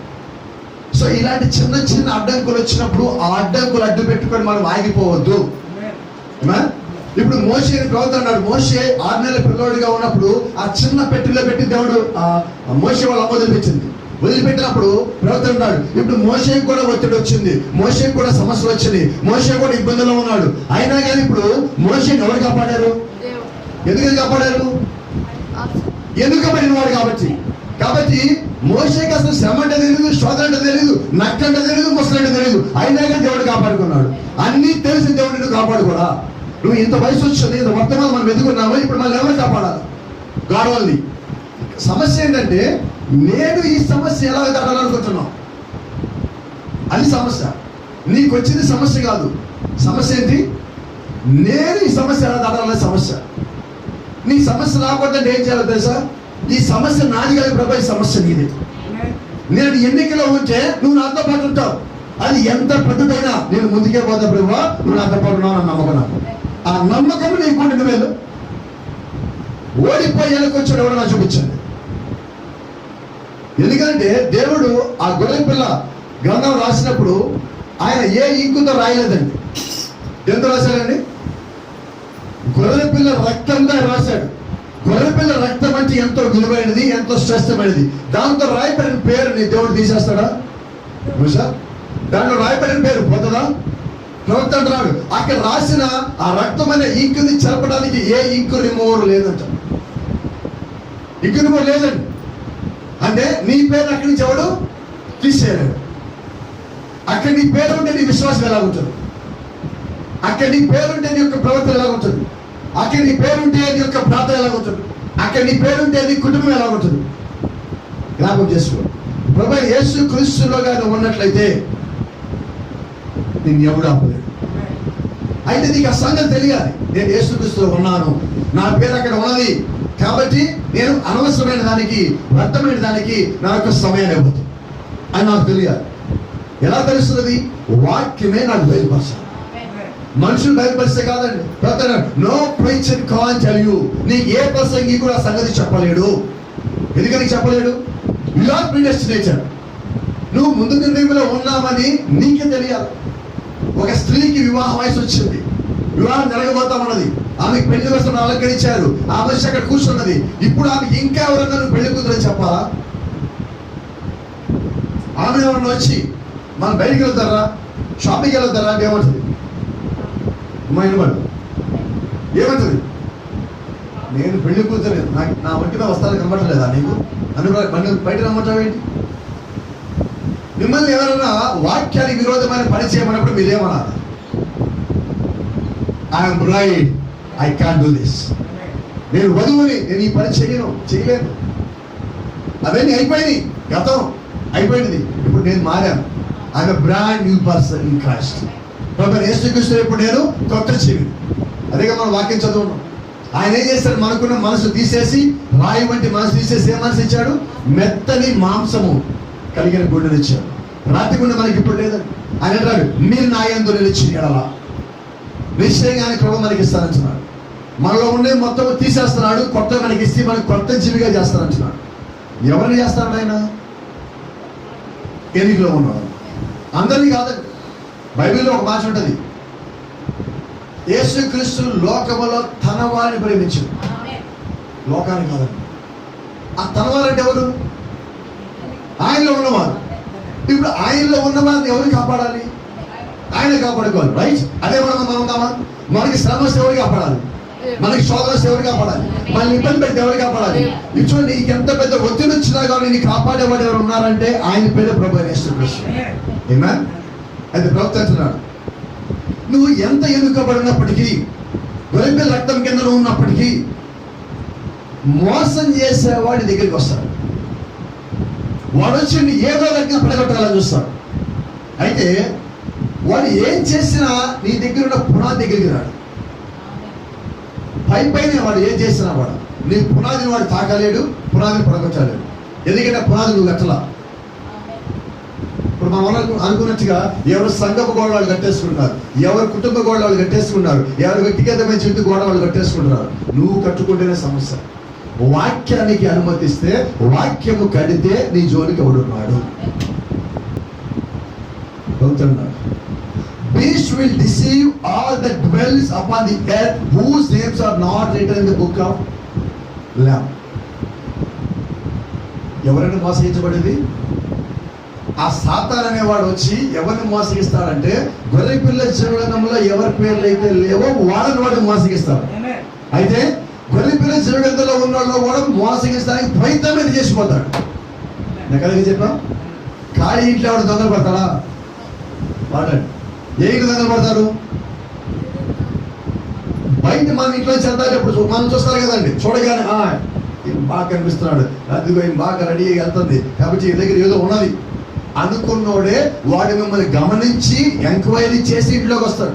దొంగతనం చేసేవాడు ఏమీ లేకుండా దొంగతనం వస్తాడండి. వస్తారా? రోడ్డు పక్కన ఒక పూరిలో ఉన్నది, దానికి గుమ్మాలు లేవు, తలుపులు లేవు, కిటికీలు లేవు, ఏమీ లేవు. ఎంతమంది దొంగలు పడతారు దాని చూడు? ఏంటి దొంగలు పడతారు? చుట్టానికి బాగుండాలి, గుర్తుపెట్టుకోండి. చుట్టానికి బాగా ఉండాలి, అందంగా ఉండాలి, ఈ ఇంట్లో ఏదో విలువైన ఉన్నది అనుకుంటే దొంగ అక్కడికి వస్తాడు. ఇప్పుడు సాతాను ఎక్కడికి వస్తాడు? ఎక్కడికి వస్తాడు సార్? నువ్వు సరిగా ఉన్నావు, నువ్వు బాగున్నావు, నువ్వు క్రమంగా ఉన్నావు, నువ్వు దీవించబడ్డావు, ఆశీర్వదించబడ్డావు, ఆత్మీయంగా ఉన్నావు, నువ్వు బలంగా ఉన్నావు అనుకున్నప్పుడు, అప్పుడు నువ్వు ఏ సమయంలో లేవో అంటే నువ్వు ఎక్కడైతే బలహీనత కలిగి ఉన్నావో అప్పుడు ఆ లోపలికి వస్తాడు. నువ్వేం చేయాలి ఇప్పుడు? ఇంకో మాట, వాడు ఇంట్లోకి వచ్చాడు, ఇంట్లోకి వచ్చి బంగారు దొంగతనం చేస్తాడు. మనం ఏం చేద్దాం? శ్రీనివాస్ బ్రదర్ చెప్తారు. శ్రీనివాస్ బ్రదర్, ఒక ఇంట్లో బంగారం పోతే ఎంబటి ఏం జరుగుతుంది? Police complaint. మన పోలీస్ పేరు పరిశుద్ధాత్మ. నువ్వేదైనా కోల్పోతే ఎంబడే పరిశుద్ధాత్మ కంప్లైంట్ చేసి దొంగతనం చేశాడు, నా ఆత్మీయత, నా విశ్వాసం, నా కుటుంబంలో శాంతి సమాధానం దొంగతనం చేశాడు. అది నాకు మళ్ళీ తిరిగి కావాలి. ఐ వాంట్ అదే, నాకు అదే మళ్ళీ కావాలి, వేరే నాకు. ఇప్పుడు దొంగతనం చేసిన తర్వాత పోలీసులు రికవరీ చేస్తారు, రైట్? రికవరీ చేస్తే మమ్మల్ని పిలుస్తారు, ఇది మీదేనా, ఇది మీదేనా? నిజమైన ఏం చేస్తారు తెలుసా? ఇది కాదు, పక్కకు పెట్టు, నీవేది తీసుకుంటావు. ఇప్పుడు పరిశుద్ధాత్మ ఏం చేస్తారు? నువ్వు పోగొట్టుకున్నా రికవరీ చేసి మళ్ళీ నీకు ఇస్తారు. వాక్యం ఏం చేస్తుంది? నువ్వు పోగొట్టుకున్నా రికవరీ చేసి మళ్ళీ నీకు ఇస్తారు. ఈ రోజు నిజమైన క్రైస్తవుడు ఏది పోగొట్టుకున్నా మళ్ళీ తిరిగి వస్తుంది. యోబు ఆరోగ్యం పోగొట్టుకున్నాడు, యోబు కుమార్తెలు పోగొట్టుకున్నాడు, యోబు కుమారులు పోగొట్టుకున్నాడు, ఆస్తి మొత్తం పోగొట్టుకున్నాడు. ఏం జరిగింది? పరిశుద్ధాత్ముడు వచ్చాడు, మొత్తం తిరిగిచ్చాడు. కుమార్తెలు ఆస్తి తీసుకు వచ్చాడు. అయితే పోయిన సంపద తిరిగి వచ్చింది. కాబట్టి ఈ రోజు నిజంగా వాక్యాన్ని ప్రేమిస్తే యోబు విజయం సాధించాడు. ఎక్కడి నుంచి విజయం సాధించాడు? ప్రభువులో, వాక్యంలో. ఏదొచ్చినా దేవుడు వదిలిపెట్టే ప్రసక్తి లేదు. బాగా అంటది, ఎంత ఉంటావయ్యా, దేవుడు రెడ్డి సరిపోరాదా? ఏమేమంటున్నాడు? దేవుడు కుమారుడు ఇచ్చినప్పుడు ఏమన్నాం? యెహోవా ఇచ్చాడు. కుమార్తె ఇచ్చినప్పుడు ఏమన్నాం? యెహోవా ఇచ్చాడు అన్నాం. ఆస్తి పెరుగుతున్నప్పుడు ఏమన్నాం? దేవుడు నన్ను దీవించాడు. సంపద మొత్తం పెరుగుతా ఉండి పేరు ప్రఖ్యాతులు వచ్చి అందరూ నిన్ను ప్రవక్త అంటున్నప్పుడు నువ్వేమన్నావు? దేవుడు ఇచ్చాడు అన్నావు. మరి అవన్నీ తీసుకున్నది ఎవరు? దేవుడే. మళ్ళీ ఆయన తీసుకున్నాడు. ఇప్పుడు ఏమనాలి? దేవుడే ఇచ్చాడు, దేవుడు ఇస్తాడు. ఎందుకు వెళ్ళకపోతున్నావు? నీకు ఇప్పుడు అనారోగ్యం వచ్చింది, ఎక్కడి నుంచి వచ్చింది? దేవుడు అనుమతిస్తేనా? రైట్. ఒత్తిడి వచ్చింది, ఎక్కడి నుంచి వచ్చింది? ఎప్పుడు యోబుకి ఒక్కరోజు తిరగబడిన భార్య ఇప్పుడు యోబుకి తిరగబడి నువ్వు దేవుడు దూషించరాదంటుంది. ఇంతకాలం ఇచ్చినప్పుడేమో దేవుడు మంచోడు, ఇంతకాలం అన్ని ఇచ్చినప్పుడేమో దేవుడు గొప్పోడు, ఇంతకాలం దేవుడు నేను వృద్ధి చేస్తున్నప్పుడు ఈయనకన్నా గొప్ప దేవుడు లేడేలేరున్నావు. ఇప్పుడు అవన్నీ పోగానే ఎదురుగింది. అంటే మానవ నోరు ఎలాంటిదండి? మన నోట్లో ఉన్న నాలుకకి ఎముక ఉండదు, అది సరిగా ఉండదు, ఎటువంటి తిరుగుతుంది. కాబట్టి అలా మనం ఉండదు. అది గమనించండి. అక్కడ ఒక బాధ కూడా ఉన్నది. నేను ఇక్కడ యోబు గారి భార్యని విలన చేయట్లా, గుర్తించేసిన పాయింట్ ఒకటి ఉండదు, ముఖ్యమైన పాయింట్. యోబు గారి భార్య స్థానంలో మనం ఏమంటే ఏమంటావు చూడండి ఒకసారి. అందరూ యోబు గొప్పడు, యోబు గొప్పడు అంటారు. తప్పేం చేయట్లేదండి యోబు గారు, అలాగే ఉండదు. అయితే యోబు కుమారులు బాగొట్టుకున్నాడు, యోబు కుమార్తెలు బాగొట్టుకున్నాడు, యోబు ఆస్తి బాగొట్టుకున్నాడు అంటున్నారు మీరు. యోబు భార్య సంగతి ఏంటి మరి? ఆమె బాగొట్టుకోలేదా? ఇక రెండు రహస్యాలు ఉన్నాయి.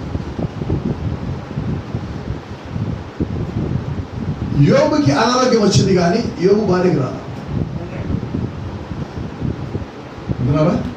యోబు భార్యకి అనారోగ్యం లేదండి. ఇవన్నీ పోయినా కూడా తట్టుకొని ఇప్పుడు యోబు చూసారనుకోండి, యోబు భార్య ఆరోగ్యంగానే ఉన్నది, ఇంట్లో ఒక్కళ్ళైనా బాగున్నారు కదా అనుకుంటుంది. ఇప్పుడు యోబు భార్య ఏమనుకోవాలి? నా భర్తకి ఆరోగ్యం ఎలాగైపోతే నేనేం చేయాలి? అయితే ఆమె పెళ్లి దినముల్లో చేసిన ప్రమాణములకు లోబడు. పెళ్లి ప్రమాణాలు ఏమేం చేస్తామండి?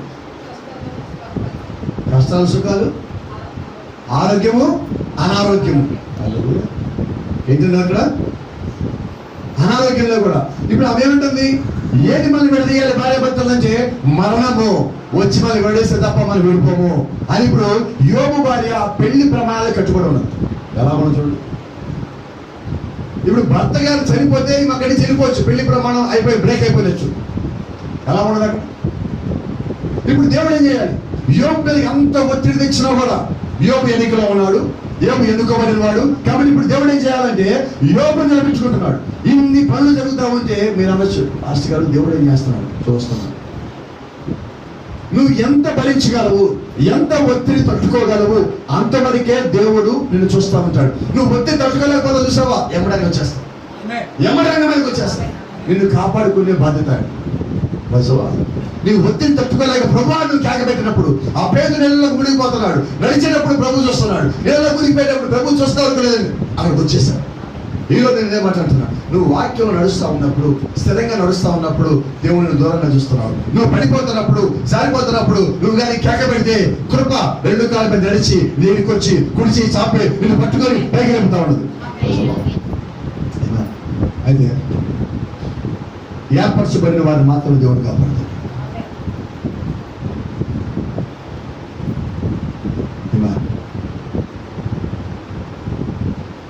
ఏర్పరచబడిన వారు చేసే గొప్ప చెప్తారు. They will please God. వాళ్ళు ఏం చేస్తారు? They will please God. దేవుడిని వాళ్ళు తృప్తిపరుస్తారు. ఎవరినండి? వారే నేను ఇలా గురించి నా భర్తకి ఇష్టం, భర్త అనుకుంటాడు నేను ఈ వస్తువు కానీ ఇంటికి తీసుకెళ్తే సాయంకాలం భార్యకి నేను ఇష్టం అనుకుంటాను. అయితే రెండు మంచిదే. వీళ్ళిద్దరు కలిసి ఏం చేయాలి తెలుసా? మేము ఎలాగుంటే దేవుడికి ఇష్టం రావాల్సింది. అది కదా కుటుంబం అంటే. ప్రేమ అంటే రకరకాల అర్థాలు చెప్తారండి. అది నిజంగా మీరు కానీ ప్రేమ అనే పదానికి అర్థం ఎదిగితే ఆ పదానికి అర్థం ఏంటంటే స్వార్థం లేకపోవడం. ప్రేమ అంటే ఇవ్వటం అండి, తీసుకోవటం కాదు. ప్రేమ అంటే ఇవ్వటం. మనం అడుగుతా ఉంటాడు, నా పుట్టినరోజు వచ్చి నాకేమిస్తావు? నువ్వు నాకేమిస్తావని నువ్వేం చేస్తున్నావు? నేను అడుగుతున్నావు అందరూ అనుకుంటాను, ఆశపడతావు అనుకుంటా. దానికి ఒక పదం ఉంటుంది, అడుక్కోవటం అంటారు. అంతేనా? ఇప్పుడు ఇప్పుడు నిన్ను ప్రేమించిన వాడు నీ పుట్టినరోజుకి ఏమి ఇస్తారు నువ్వు అడగాల అంటున్నా. అవసరం ఉంటుందా? నువ్వు ప్రేమిస్తే నీ పుట్టినరోజుకి ఆల్రెడీ మైండ్లో 1,90,000 ఉంటాయి. దాంట్లో ఏది బెటర్మెంట్ ఎదుగుతూ ఉంటారు, ఎంక్వైరీ చేస్తారు, అది ఆటోమేటిక్ దేనికి వచ్చేస్తుంది. అర్థమవుతుందా? కాబట్టి నన్ను కానీ దేవుడు ప్రేమించాడంటే నాకు మేలైంది ఆయన సిద్ధం చేశాడంటే రైట్. ఇప్పుడు నేను ఇంకొకరు అడగాల్సిన పని లేదండి. అలా అడిగి తీసుకుంటే ప్రేమ కాదండి. నువ్వు అడగకుండా దీనికి వచ్చేదే ప్రేమ. నేను ప్రేమించి నీకు ఇచ్చేది ప్రేమ. అది చూసినప్పుడు కొన్నిసార్లు మనకి గిఫ్ట్లు వస్తుంటాయి, గిఫ్ట్లు చాలా వస్తుంటాయి. అయితే కొన్ని గిఫ్ట్లు వచ్చినప్పుడు మనం ఇచ్చిన వారిని ఆ గిఫ్ట్లో చూస్తూ ఉంటాం. రోజులో అలాంటి గిఫ్ట్లు ఉన్నాయా మీకు? లేవా? నేను మాట చెప్తా. మా అమ్మాయి ఉండదు ఇక్కడ. మా అమ్మాయిని చూసినప్పుడల్లా నా భార్య నన్ను ఎంత ప్రేమించిందో అది తెలుస్తూ ఉంటుంది. అది గిఫ్ట్. ఇప్పుడు ఇంకో డబుల్ ప్రమోషన్ వచ్చింది, మాకు డబుల్ పోస్ట్ వచ్చింది ఇంట్లో. ఇప్పుడు మేము అందరం ఇంక్లూడింగ్ స్మైలీ కూడా అందరం కలిసి మేము ఆ గిఫ్ట్ చూడగా సంతోషపడుతున్నాం. ఆ గిఫ్ట్ ఎక్కడి నుంచి వచ్చింది? గర్భఫలం అనగా యెహోవా ఇచ్చు గిఫ్ట్ అయి ఉన్నది. ఇప్పుడు ఆ గిఫ్ట్ మా ఇంట్లో ఉన్నది. మా సంతోషం ఎలా ఉంటుంది? అది చూసినప్పుడు మాకేమొస్తుందంటే, ఎందుకో మా మిస్సెస్ నిన్న రాత్రి కూడా ఎత్తుకొని పట్టుకొని, అయ్యా ఏసా నీకు వందనాలు, ఎంత మంచి కుమారుడు ఇచ్చేలాగంట. అంటే ఆ గిఫ్ట్ చూడగా నీకేం గుర్తు రావాలి? నిన్ను ప్రేమించడం గుర్తు రావాలి, అది ఇచ్చేవాడిని గుర్తు రావాలి. హల్లెలూయా. మైకేల్ పుట్టడానికి కన్నా ముందు ఒక 2 రోజుల వారం రోజుల ముందు డిస్కషన్ జరుగుతాం. స్మైల్ ఒక ప్రశ్న తీసుకుని వచ్చింది, నన్ను ఎక్కువ ఇష్టపడతారా పుట్టిన తర్వాత తమ్ముడిని ఎక్కువ ఇష్టపడతారా? వస్తుంది కామన్గా. ఏం చెప్పుకుంటాం మేము? ఇద్దరు ఎవరు ఇష్టపడి ఏం చెప్పాలి? మా ఇద్దరు ఎవరిని ఎక్కువ ప్రేమిస్తారని ఏం చెప్పాలండి సమాధానం? అప్పుడు మేమేం చెప్పాను తెలుసా? మనం ముగ్గురం కలిసి మైకేల్ ఇష్టపడాలని చెప్పాం. అర్థమవుతుందా? ఇక మీరెక్కువ నేను ఎక్కువ లేదు, ఎవరు ఎక్కువ అన్నది లేదండి. మనం నిజంగా ప్రేమిస్తే ఆ ప్రేమ అందరిదీ ఉండాలండి. అది నా ఒక్కరి స్వార్థపూరితమైన ప్రేమ కాదండి. ప్రేమ అనే పదానికి వ్యతిరేకమైన పదము స్వార్థం. నేను చెప్పాను చూడండి, నేనేమి చేయను కుటుంబంలో ఆయన నన్ను ప్రేమించాలి అంటే నేనేమి చేయను, కష్టపడను, ప్రేమించను, మీరు మాత్రం ప్రేమించాలి. నా మాటకి లోబడాలి. మాటకి లోబడాలి అంటే రెండు అక్కడ ఉండాలి. ఒకటి భయము, 2 ప్రేమ. భయంతో ఉన్నప్పుడు ఏం చేస్తాం తెలుసా? ఉన్నప్పుడు వినయంగా ఉంటాం. పోగానమ్మా వెళ్ళిపోయాడా. ఆ ప్రేమ ఉంటే నేను బయటికి వెళ్ళాను, మీటింగ్స్ పోయిన వారం అంతా ప్రతిరోజు నాకు ఫోన్ వస్తుంది. ఎప్పుడు వస్తావు? ఇంకా 2 రోజులు ఉంది, 3 రోజులు ఉంది, ఇంకా రా ఇంటికి రా. ఇటు స్మైల్ దగ్గర నుంచి, మా మిస్సెస్ దగ్గర నుంచి.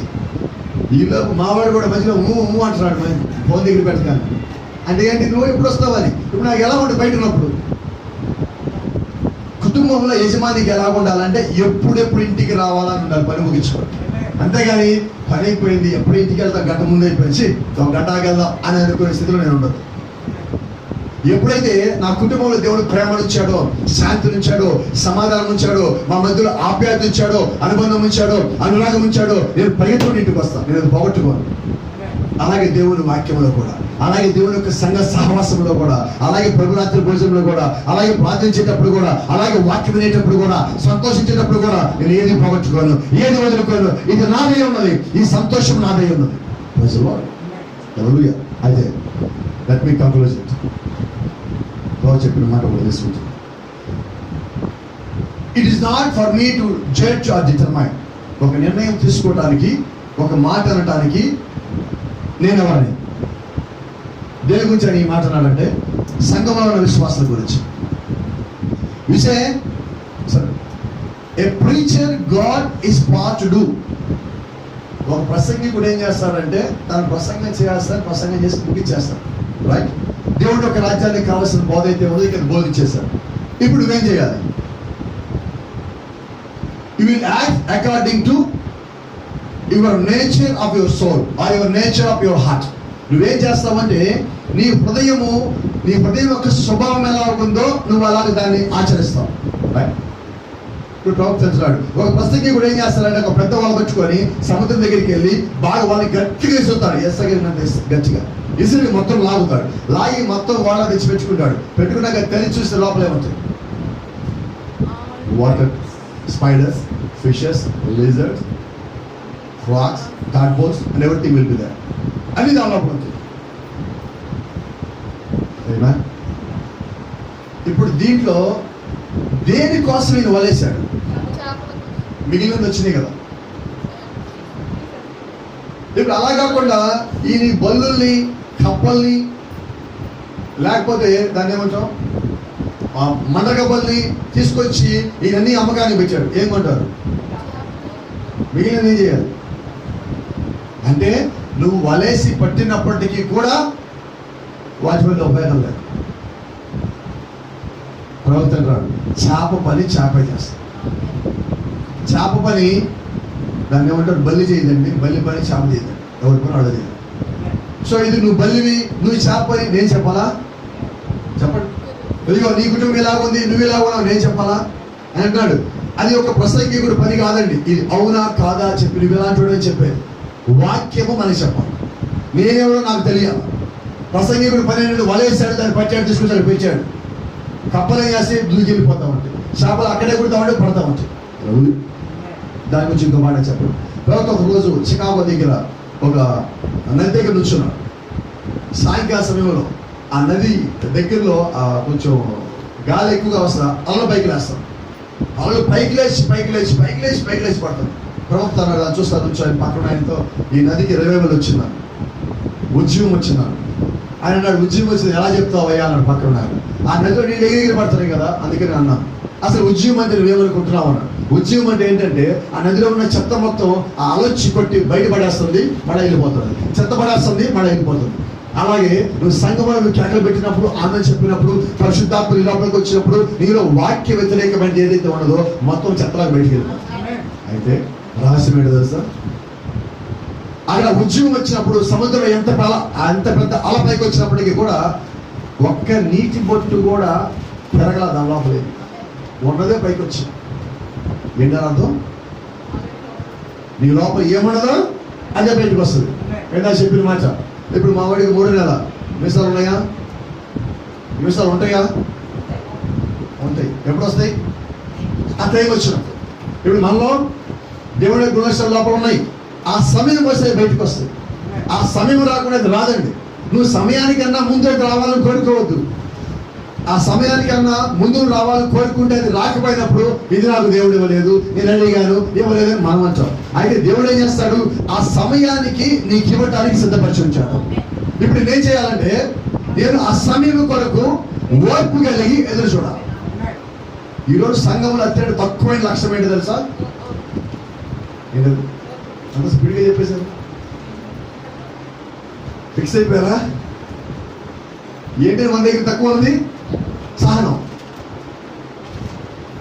ఒక పని అవుతున్నది, జరుగుతా ఉంది. నేను ఒక చోట ప్రేయర్కి వెళ్తున్నా. ఆయన చెప్పాను, నేను అయ్యా 10:30, 10:30, 10:45 వస్తాను. 8 గంటలకు చెప్పాను.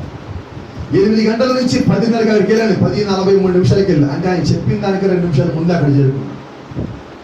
మీరు నమ్ముతారు లేదో, 39 ఫోన్ కాల్స్ నాకు వచ్చింది. ఏమంటారు? ఫోన్ తీస్తున్నాను, మాట్లాడుతున్నాను, చెప్తున్నాను, దానిలో ఉన్నది ఇక్కడున్న ఏలు దాటాను, ఇదిగో తణుకు దాటాను, తాడేపల్లి దాటాను, తణుకు దాటాను, రావులపల్లి దాటాను, చెప్తానే ఉన్నా. వస్తున్నాం. ఎలా ఉంది అక్కడ? ఓర్పు లేదు. వచ్చేదా ఊగిపోవచ్చు. 10:45 అన్నా ఒక 5 నిమిషాలు 10 నిమిషాలు చేయి. సార్ పాస్ గారు ఎక్కడ దాకా వచ్చాను నేను చెప్తాను. నేను చెప్పా, ఇక గుంటూరు నుంచి బయలుదేరా, విజయవాడ దాచాను, ఏలూరు దాచాను, చెప్తున్నా. అన్ని దాన్ని బట్టి సమయం తెలుస్తుంది. అయితే మన జీవితంలో మనం ఏదైనా ఒక సంఘటన అనుకోని కానీ జరగకపోతే మనం ఏం చేస్తాం? చేతిలో ఫోన్ ఉంది కాబట్టి ఫోన్ కొడుతున్నాం మన చెప్పేవాడికి. ఈ ఫోనే లేకపోతే మన పరిస్థితి ఎలా ఉంటుంది తెలుసా? ఒకసారి ఆలోచించిన, మొబైల్ లేక టెలిఫోన్ లేకపోతే మనకి ఇంత టెన్షన్ ఉండవు అసలు. అవునా? 2 నిమిషాలు లేట్ అయితే 30 ఫోన్ కాల్స్, 80 ఫోన్ కాల్స్. అవునా? లాస్ట్ చెప్తా చూడండి. ఈరోజు మేము సంఘం లోపలికి వచ్చేసరికి ఎంతమంది ఉన్నారు? ఎవరు లేదు. ఏం టెన్షన్ లేదా? లోపలనే చెప్పుకొని వెళ్ళిపోతాం. టెన్షన్ ఏంటి? ఇప్పుడు నేను మిమ్మల్ని పిలిచి నేను టెన్షన్ పడాలి. నేను పిలిచా రాలేదు, భోజనాలు ఉంటే వస్తాననుకున్నా రాలేదు, నేను టెన్షన్ పడాలి. అలాంటి భోజనం ఇక రెడీ అయిపోయింది. ప్రభా యేసుక్రీస్తు భోజనం. ఆ భోజనానికి దేవుడు ఎవరిని సిద్ధపరిచాడో, ఎవరిని పిలిచాడో వాళ్ళకి రావాలా, వాళ్ళ భోజనం తినాలా. హల్లెలూయా. దేవుని నామానికి మహిమ ఘనత ప్రభావం కలుగును గాక. అది గమనించండి. వచ్చిన మాట తీసుకుని ముగిస్తున్నాను.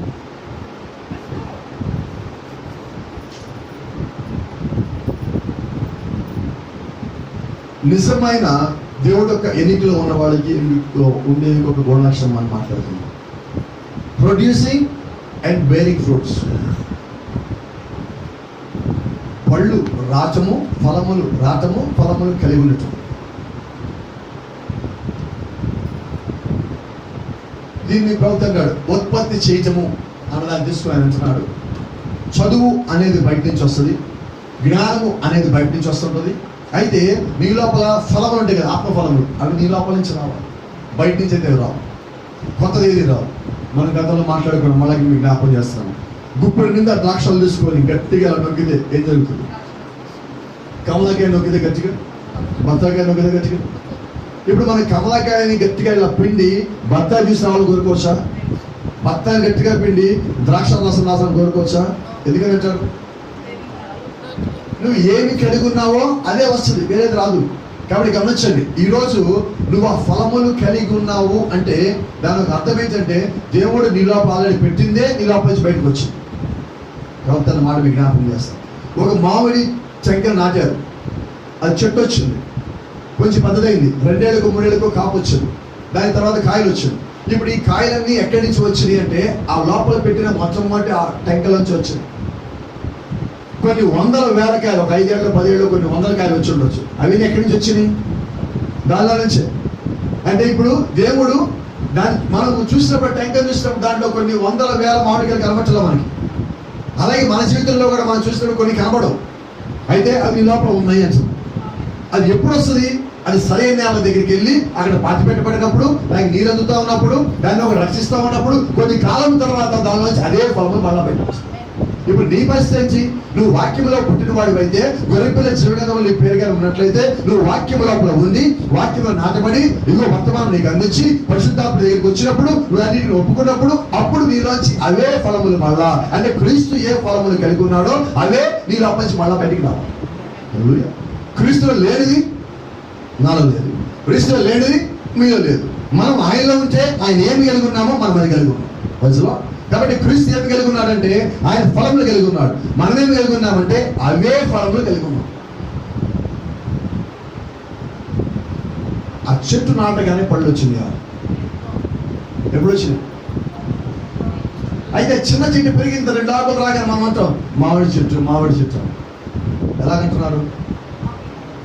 దాని యొక్క గుణలక్షణాలు బట్టి అది ఏ చెట్టో మీకు తెలిసిపోయింది. ఇప్పుడు మనలోంచి వచ్చే గుణలక్షణాలు బట్టి మనం దేవుడిలో ఎన్నికైన వారమా లేదంటే పిలువబడిన వారమా అని ఎవరైనా మనం చెప్పాలా? మనం పిలువబడిన వారం అయితే ఎలా ఉంటాం తెలుసా? వాక్యంలో టచ్ మీ నాట్ ఏంటని అర్థం? అంటున్నట్టుగా ముట్టినట్టుగా మనం ఉంటాం. అదే వాక్యంలో ఉన్న వాళ్ళం అయితే, వాక్యంతో అంటుకట్టబడిన వాళ్ళం అయితే ఇప్పుడు తెలియదండి. అంటు తొక్కడం అంటారు, తెలుసా మీకు ఎవరైనా? నాకు తెలియదు. మొన్న నేను చూస్తాను, ఆ ఊర్లోకి వెళ్ళాను. అక్కడ రాజు అని ఒక బ్రదర్ ఉన్నారు, పాస్ గారు. జామ చెట్టుని చూపించాడు. పాస్ గారు అంటు తొక్కాను అన్నాడు. అంటు తొక్కడం ఏంటి అని చెప్పి అడుగులు చూశాను. ఈ కొమ్మ ఒక కిందకి ఇలాగ వచ్చింది. ఈ కొమ్మని ఏం చేశారంటే అక్కడ గుంటలాగా తీసి దాని మీద మచ్చి పెట్టి కాళ్ళు గట్టిగా తొక్కి వచ్చేసారు. ఈ కొమ్మ ఇలా నేలలోకి వెళ్ళి బయట నుంచి కొమ్మ బయటకు వచ్చింది. ఇప్పుడు కొద్ది రోజులకి ఏమవుతుందంటే ఈ బయటకు వచ్చిన కొమ్మ మళ్ళా చెట్టు అవుతుంది. అంటే ఇప్పుడు ఆ చెట్టు ఎక్కడి నుంచి వచ్చింది? దీని నుంచి వచ్చింది. తీసి ఇంకో చోటు పెట్టలేదండి. దీనిలో ఉండగానే అది ఇంకో చోటికి పారి ఇంకొక చెట్టులో మారుతుంది. మనం ఏమైనా ఇప్పుడు యేసుక్రీస్తులో అంటుకట్టబడిన వారై. ఇప్పుడు ఈ చెట్టులో ఉన్న ఆ యొక్క టేస్ట్ ఏదైతే ఉందో ఆ ఫలంలో అదే టేస్ట్ ఇక్కడ కూడా ఉంటుంది. వేరేది వస్తుందా? ఖచ్చితంగా రాదండి. అంటే ఇప్పుడు మన ప్రభు అయిన యేసుక్రీస్తులోంచి వచ్చినట్లయితే మన యొక్క ఫలం రుచి ఎలా ఉంటుందంటే క్రీస్తు ఎలాగ ఉండదో మనం అలాగే ఉంటాం. కాబట్టి విజయం ఎవరు సాధిస్తారు?